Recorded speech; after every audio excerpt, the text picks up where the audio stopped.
तो हमारे को किसी की बैसाखी की ज़रूरत नहीं है। तो हमारे पास बहुत बढ़िया मतलब लीडर्स हैं अब, तो हमारे को ज़रूरत नहीं कि किसी के मतलब सहारे की ज़रूरत है नहीं। मैं 4 साल तो आई नहीं, लेकिन अब मैं आना शुरू कर दिया। मैं कभी 4 साल में कुछ होया ही नहीं, तो जाकर अपने हल्के से संभाला तो बोले जी ईट भी लग गया तो। पूर्व केंद्रीय मंत्री वीरेंद्र सिंह के बाद पूर्व विधायक प्रेमलता ने भी भाजपा को अगला विधानसभा चुनाव अकेले दम पर लड़ने की नसीहत दे दी है। 2019 के विधानसभा चुनाव में उचाना सीट पर डिप्टी सीएम दुष्यंत चौटाला से पटकनी खाने के बाद प्रेमलता फिर से उचाना में अपनी दावेदारी पेश करना चाहती हैं, जिसके चलते उन्होंने अगले चुनावों में जेजेपी से गठबंधन करने की संभावनाओं पर अभी से ही अपना रुख साफ कर दिया है। हिसार में आयोजित शक्ति प्रमुख पालकों की बैठक में पहुंची प्रेमलता ने कहा कि दुष्यंत चौटाला के डिप्टी सीएम रहते हुए भी उचाना में कोई विकास कार्य नहीं हुआ है, इसलिए अब उन्होंने अपने हलके को संभालने की कवायद शुरू कर दी है। इतना ही नहीं, प्रेमलता ने इस मौके पर यह भी कहा कि हरियाणा में भाजपा मजबूत है और उसे किसी भी बैसाखी की जरूरत नहीं है। ये तो बात ठीक है। अब आप देखो जिस तरह से रुझान है बीजेपी की तरफ, तो उस हिसाब से तो हमारे को किसी की बैसाखी की ज़रूरत नहीं है। और मैं तो खुद चुनाव से चुनाव लड़ती हूँ। मतलब मेरा पिछला चुनाव जी दुष्यंत आ रहे थे, अब की बार उन्होंने मेरे को पटकनी दे दी, तो उसका तो हमें सीधा नुकसान है। तो वो तो एक पर्सनल मैटर हो गया। बाकी स्टेट के लेवल से भी देखो तो हमारे पास बहुत बढ़िया मतलब लीडर्स हैं अब, तो हमारे को ज़रूरत नहीं कि किसी के मतलब सहारे की ज़रूरत है नहीं। वो तो असल में जो 2000 इलेक्शनों में वैसे तो देखो बयानबाजी चलती रहे है, और मैंने देखा है कि जब इलेक्शन नज़दीक आते हैं तो सब पार्टी एक दूसरे की तरफ इतने लांछन लगाती हैं।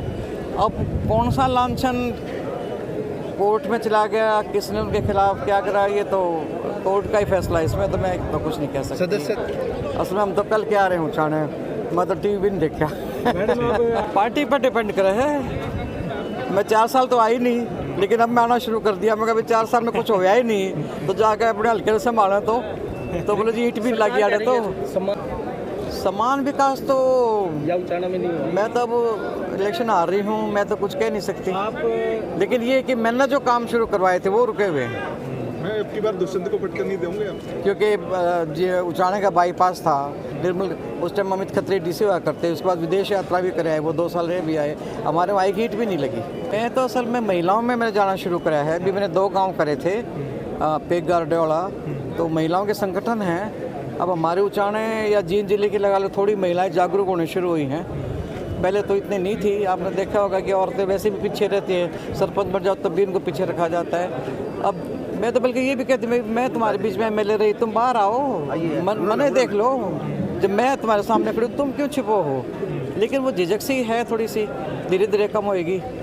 फ़र्क पड़ गया वैसे पहले से अब में, क्योंकि पढ़ी लिखी पंचायत आने लगी, बहुएँ पढ़ी लिखी आने लगी, लड़कियां पढ़ने लगी, तो वो भी अपनी माओ ना कहें कि बाहर निकलो आप भी। तो आपने देखा होगा घाघरे से सूट पा गए, सूट से जीन्स पा रहे हैं लड़कियां। दुष्यंत ने तो देखो एक सवाल कराया था, मैं ये 2-3 ऐसे वायदे लेके आया था, एक भी पूरा होया तो तुम बता दो। मैंने बोले ना जी कुछ नहीं होया। तब मैं कहा फिर तुम सच्चाई पर जो आदमी चलता है उसकी तरफ ध्यान देना चाहिए। हम तो सच्चाई पे चलते हैं, चाहे कोई हमने बुरा कहे चाहे भला कहे, झूठ तो हमारे पर बोली नहीं जाती, सच्ची बात है। बता दें कि हरियाणा के सियासी गलियारों में आजकल चर्चाएं हैं कि वीरेंद्र सिंह और उनके परिवार का भाजपा से मोह भंग हो चुका है और आने वाले दिनों में वीरेंद्र सिंह भाजपा को अलविदा भी कह सकते हैं। हालांकि इन अटकलों पर वीरेंद्र सिंह और उनके परिवार ने कई निराधार भी करार दिया है, लेकिन राजनीति में कब क्या हो जाए कोई नहीं जान सकता। बहरहाल वीरेंद्र सिंह की धर्मपत्नी प्रेमलता ने इस मौके पर भाजपा छोड़ने के सवाल पर तो कोई जवाब नहीं दिया, मगर इतना साफ जरूर है कि वीरेंद्र सिंह 70 साल के हो चुके हैं और वो कोई पार्टी नहीं बनाएंगे। हिसार से विनोद सैनी, पंजाब केसरी टीवी। हमसे जुड़े रहने के लिए हमारे YouTube चैनल को सब्सक्राइब करें और नई वीडियो की नोटिफिकेशन के लिए बेल आइकॉन को दबाएं। अगर आप ये वीडियो Facebook पर देख रहे हैं तो लाइक जरूर करें और ज्यादा से ज्यादा शेयर करें। धन्यवाद।